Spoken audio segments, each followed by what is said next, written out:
Thank you for joining us for a VUTV exclusive, The Current State of Senate. I'm Katie Blase, joined alongside by Aimee Heyden, Brendan Johnson, and Ricky Cody. Well, VUTV had the privilege to sit down with key members of Student Senate to share their thoughts and opinions on the recent impeachment of Justin Reed and the resignation of Ryan Piascovy. VUTV spoke with Student Senate Vice President and Presidential candidate Trevor Richardson, who was first notified on the grievances against former parliamentarian Justin Reed. Last Monday evening's meeting, Student Senate voted to impeach our parliamentarian Justin Reed. I know there have been many different rumors and issues brought up from various sides dealing with this issue, but I just want to let everyone know that this was an internal Senate issue that was debated and discussed at great length, and ultimately the senators decided by a vote of 15-0-3 to remove Justin from his position. Now, I cannot speak for all of the senators, but from what I have gathered, it is what they felt was necessary for our organization to continue functioning in the future. It was not, as some have suggested, an elections tactic or a personal attack, but it was simply a coincidence that coincided with the current elections.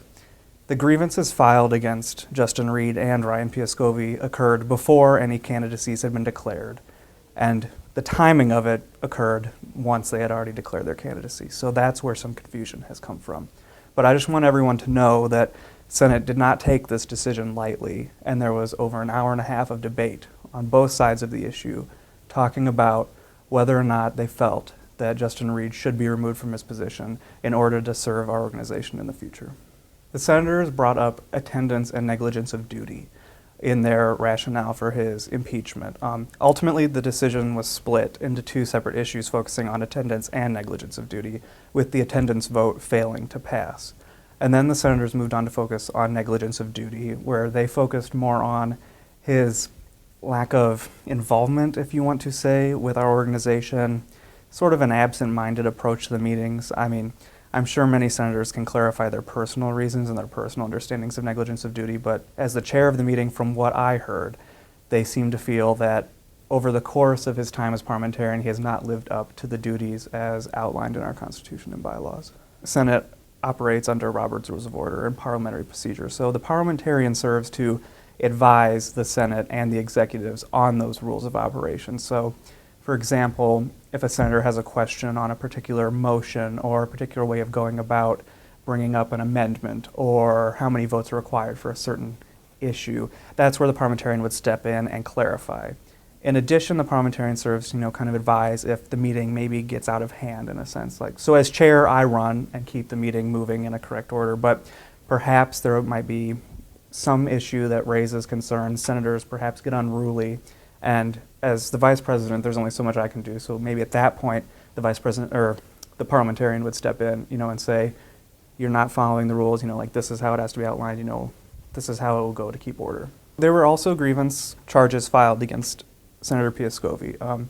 He resigned before they were read against him, before any discussion had taken place. So I cannot speak for him personally why he resigned, but I would assume it was more so he could run and be on Senate again next year, since if someone's removed from office, they cannot be on Senate again.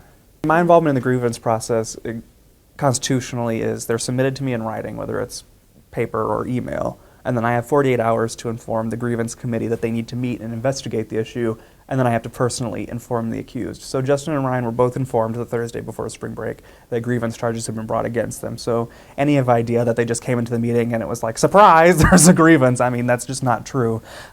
Whether they didn't know they might not have known the specifics of the grievance filed against them, but that's in the constitutional process because the meetings are supposed to remain closed, free from any interference, and especially if someone's accused, there's the risk of them getting very heated and vocal and perhaps seeking out members or trying to voice their concerns. And the conversations in their meetings are supposed to occur in closed doors, talking about the issues from an unbiased perspective. Tim Jenkins is the Dean of Students, and he's one of our advisors. And so when I had the grievances submitted to me, I was a little taken aback, because nothing like that has happened since I've been on Senate, and that's going on 3 years now. So I went in and talked to him, and I was like, what do we need to do, to follow this? What are the next steps? And we opened it up to the exact sections, made sure reading it, found out, I needed to inform the accused within 48 hours. I needed to call the grievance committee together and pass on the grievances to them so they could discuss.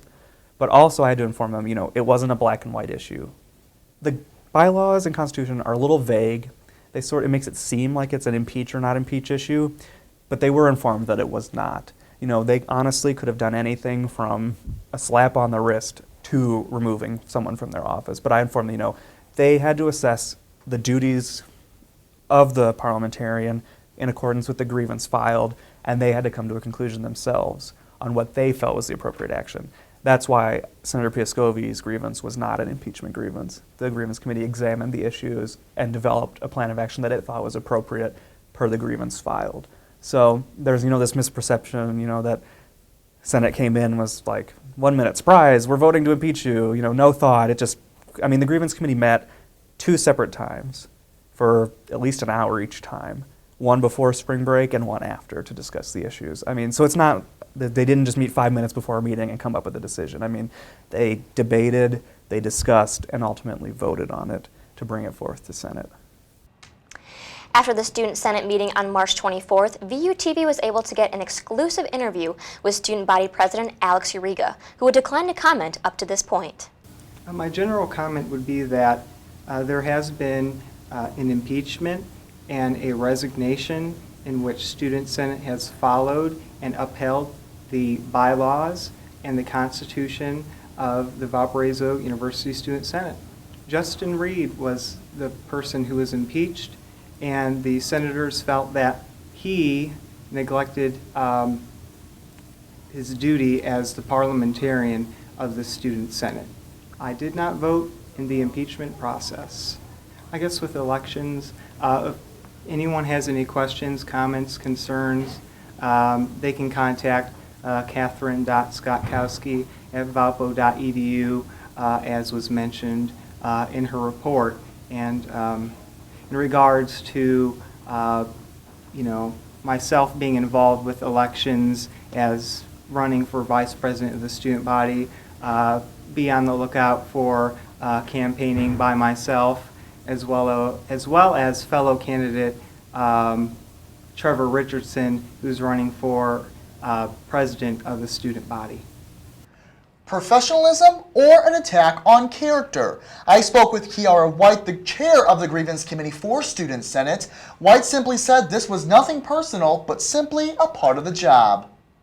It has been everywhere. Students have talked about it on campus. An impeachment or a resignation. I know that there's been some confusion about that. For Justin Reed, he was, and you can clarify this for us today, that there was an impeachment process that happened in the proceedings on March 17th during your Senate meeting. Is that correct? That is correct. Okay. And what exactly was your role in these proceedings? My role as the chair of grievance committee was to handle the grievances that are sent to me, and my committee is basically, we look at the grievances to see if somebody is in violation of them and if they're not in violation of them. When it came to the grievances that were filed against Justin Reed, my committee, we worked fairly and within our bylaws and Constitution to make sure that we wanted to make sure that he wasn't going to be tried, because I know a lot of people view this as like a trial, exactly. A witch hunt, basically. Yeah. And my committee, we basically made sure, we went over the Constitution to make sure that we were within our rights to do what we did. We're in our bylaws to make sure that we followed everything according to the T. Yeah. And when we had the grievances filed against Justin, we did make sure that we followed the proceedings the way they should have been. Right.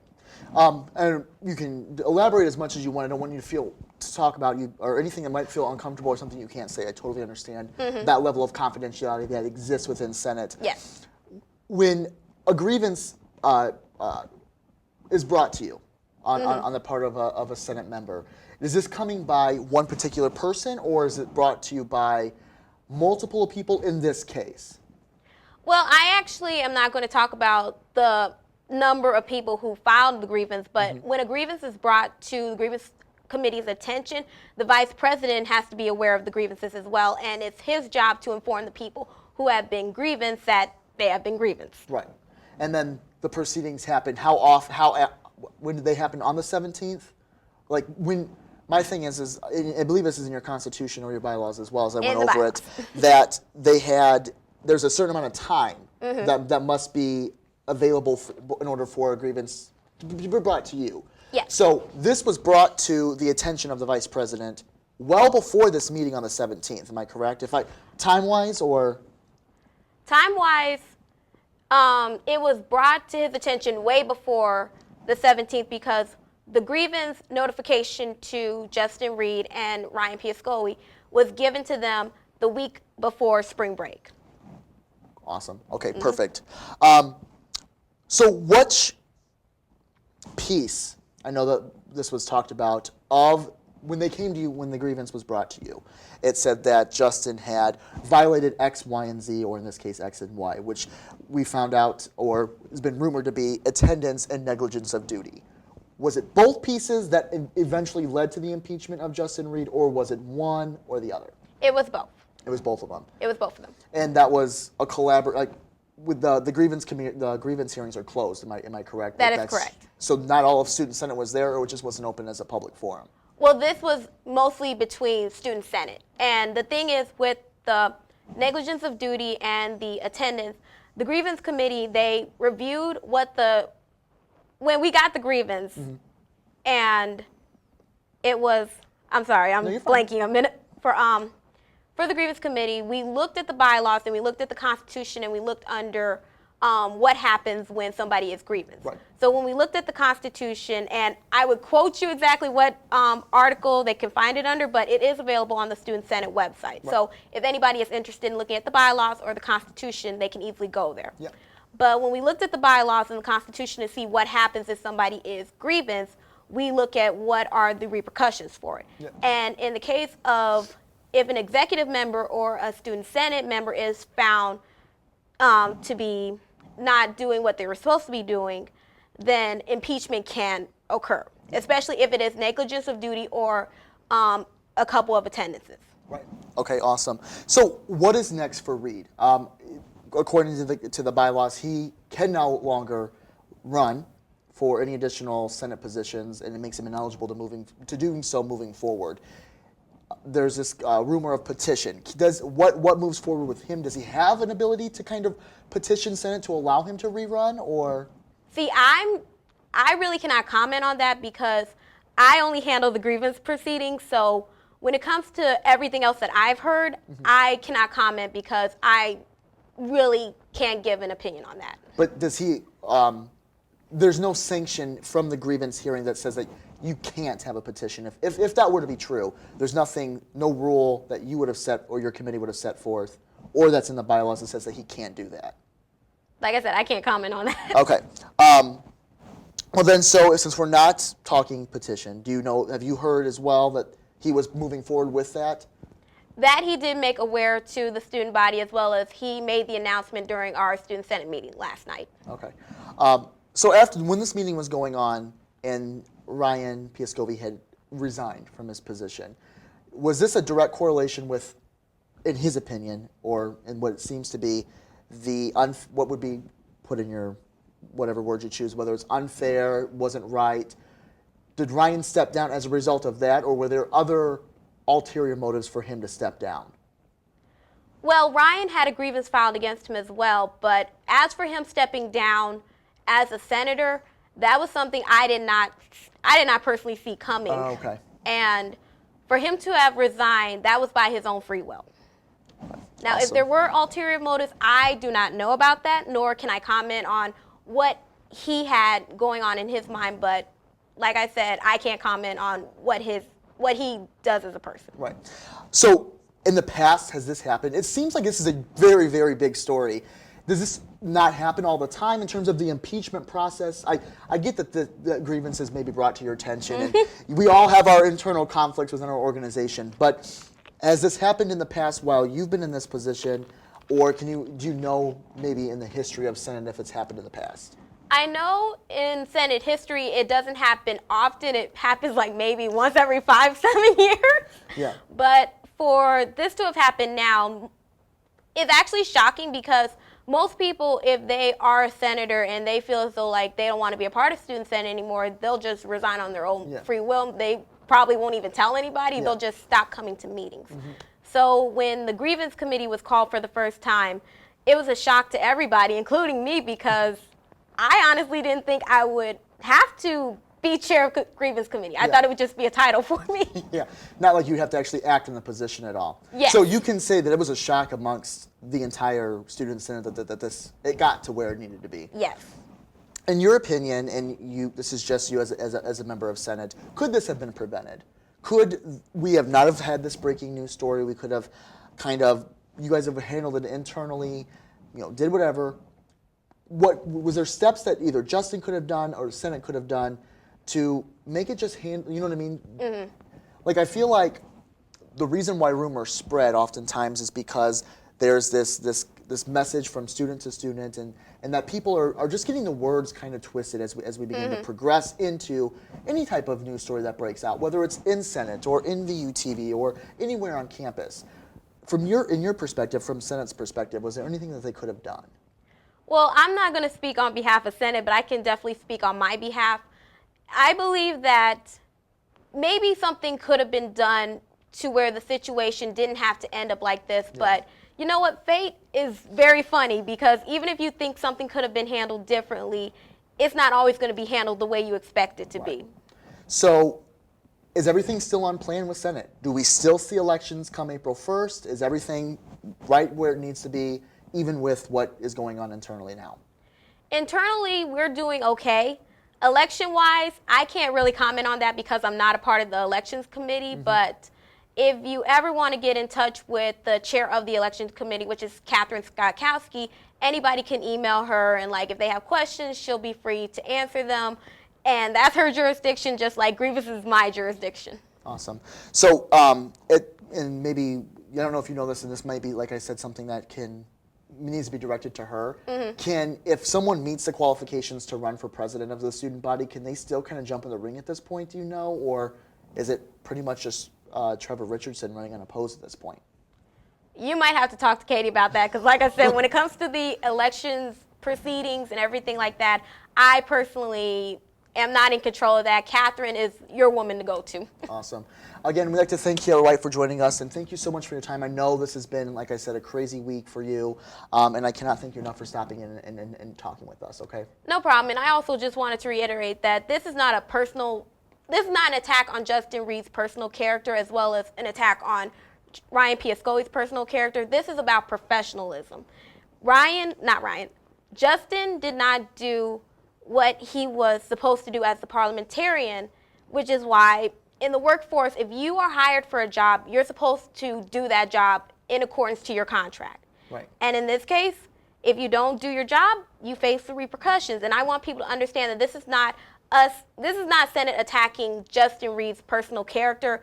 This is about his professionalism, and he did not do the job that he was hired to do. The JT team of Justin Reed and Trace Ostergren had formally been campaigning until the impeachment of Reed. I sat down with both Justin and Trace to hear their opinions about the impeachment, but also the upcoming election and the petition to get Justin back on the ballot. What exactly happened between you two and Student Senate with the whole impeachment process with you, Justin? Right. So as far as Trace's involvement, he's not in Student Senate, so it was totally outside his realm. But as far as what happened to me, the meeting we had before spring break was really disorderly. There were some controversial motions that were brought up, and so it caused a lot of commotion. And then the meeting after break, they decided to blame me for that commotion since I'm parliamentarian, and they thought the meeting was so just out of order because basically I wasn't doing my job.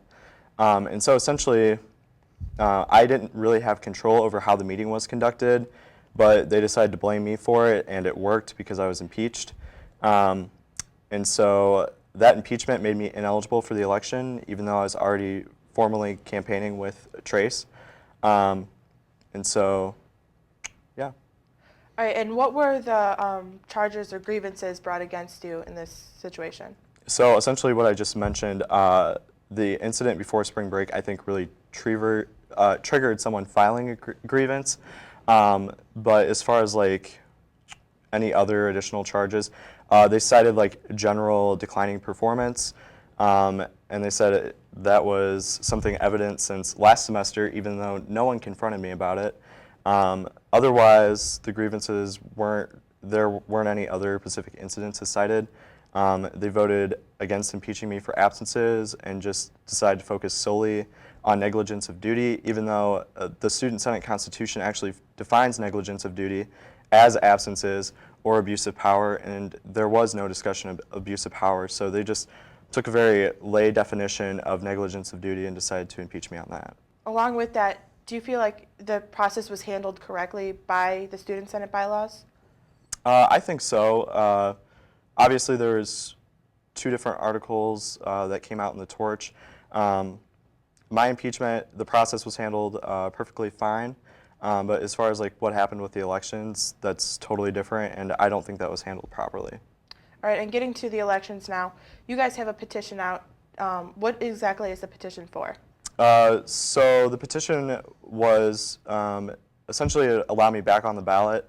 That process is sort of tedious, but essentially like the petition was just calling for a referendum of students, and it was to amend the Constitution so that if someone was impeached, they could run in the election as long as they weren't uncontested.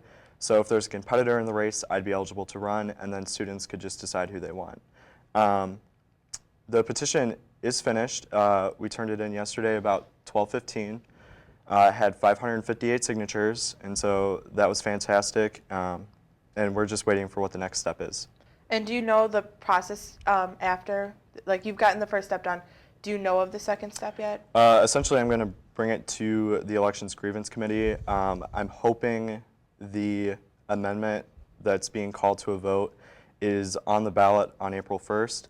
And so since that's on the ballot and it would make me eligible to run, if that passes and I get voted in, hopefully I could hold office next year. All right, so if it does make it to the ballot, would that almost be like a write-in for you? No, I think I should still be on the ballot since I turned in my petition and everything on time. There's a different process for write-ins. They turn in their petitions late, but they do everything else is the same as far as like eligibility. But there's just a line for them to write in. Hopefully when I talk to Grievance Committee, I can explain that I was already on the ballot. This would make me eligible to be on the ballot again. And so hopefully they understand that and can put me back on. Still running for vice president? Yes. So what is the platform that you guys started with and still maintain now?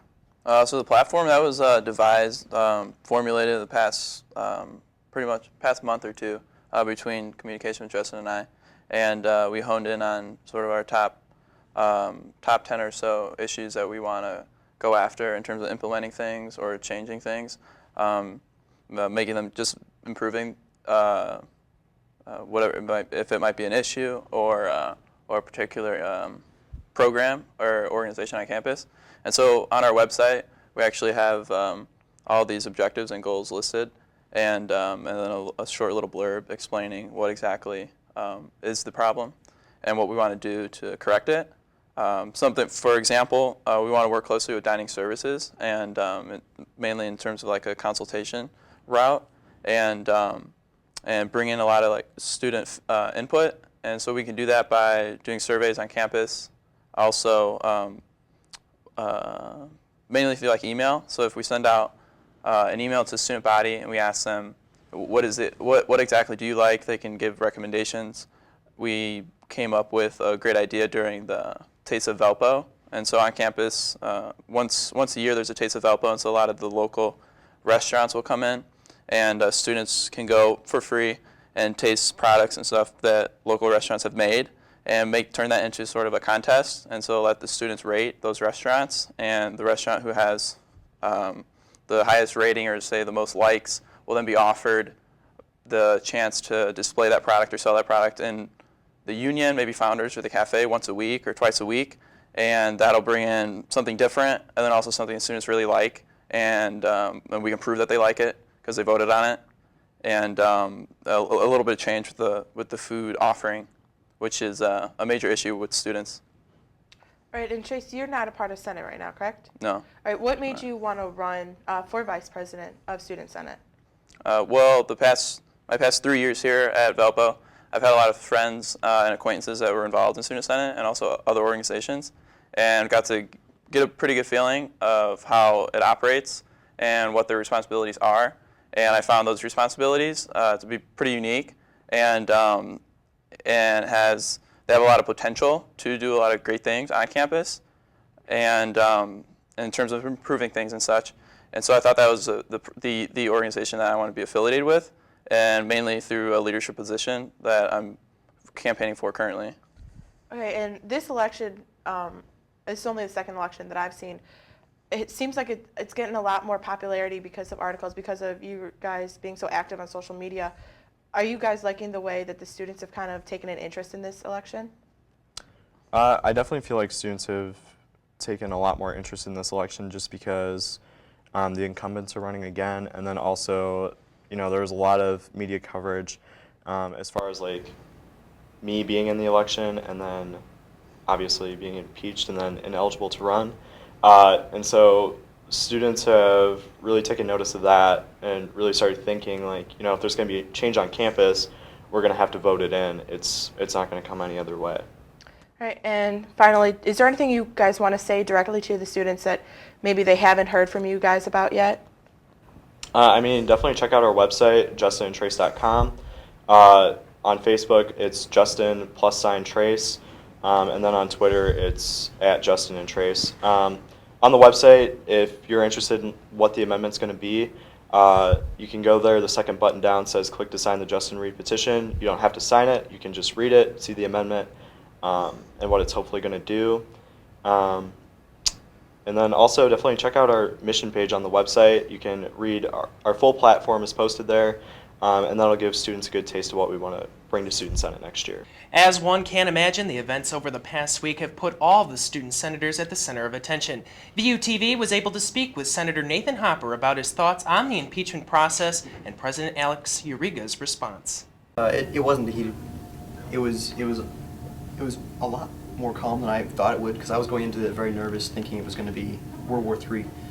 But everyone was very respectful when they were giving decisions and defense. One of the things that Justin had to defend himself with was that he didn't really have the opportunity to really speak up in the meetings.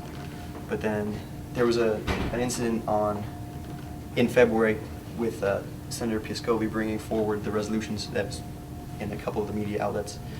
And that's when there was quite a few times there where Justin could have stepped in and brought the meeting back to order instead of it becoming as hostile as it did.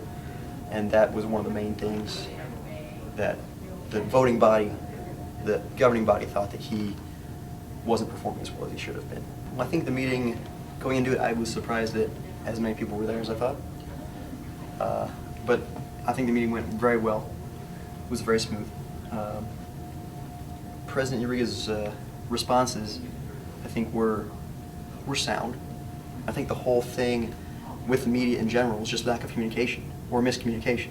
And I think that if that, as he said, that they didn't come to the meeting where the impeachment proceedings were occurring, I think that was the start of this whole avalanche of miscommunication with the media.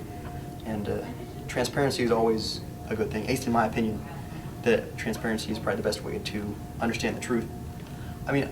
During this whole ordeal, I think I've seen more of the Constitution and bylaws just from myself reading through them than I have, all semester, just because of going through it line by line, seeing what the next step is we should take.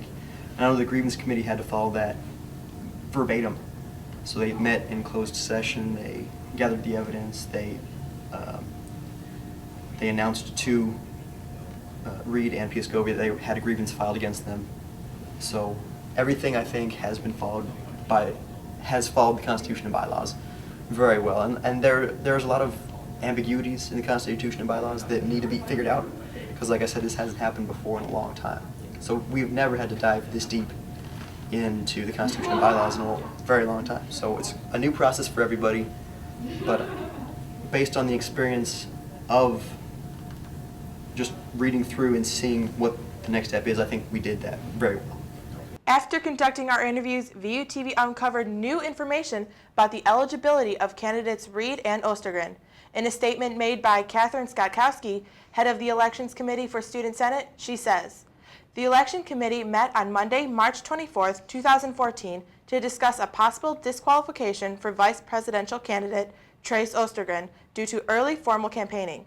This did affect presidential candidate Justin Reed as well. As an elections committee, it is important to be fair and equal throughout our voting process. We therefore could not exempt Reed from this disqualification and only focus on Ostergren, even though Reed was deemed ineligible to run based off his impeachment earlier this season. Skotkowski continued on to say, the disqualification is currently in the appeals process, and at this time, election day is not needed. Updating and supporting the student body is Student Senate's main prerogative throughout the entire school year, but especially during election season. Senate plans to utilize all media outlets to announce more decisions made and information applicable to the election season as the season progresses.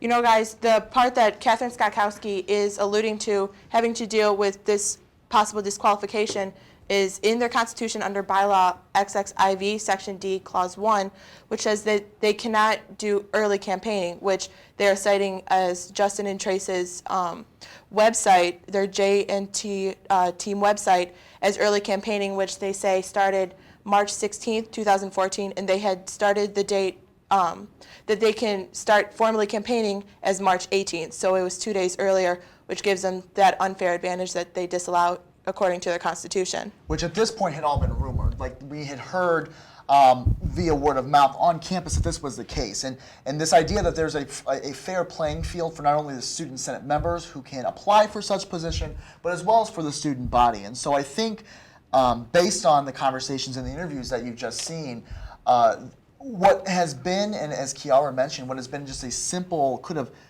been handled simply internally by student senate became a little bit more as it kind of unraveled a much more bigger issue inside the Senate and got us to the point that we are now with the early campaigning issue. Yeah, most definitely. And they also cite, you know, different reasons why this disqualification happened as well, not only their website, but also their Facebook and Twitter campaigning. They had started their own Facebook page and own Twitter page just for their campaign alone. Mm-hmm. And that setting of a certain date of March 18th is a 1 week for senators and 2 weeks for executive candidates, so they can have a fair advantage in that election, like you said. Right.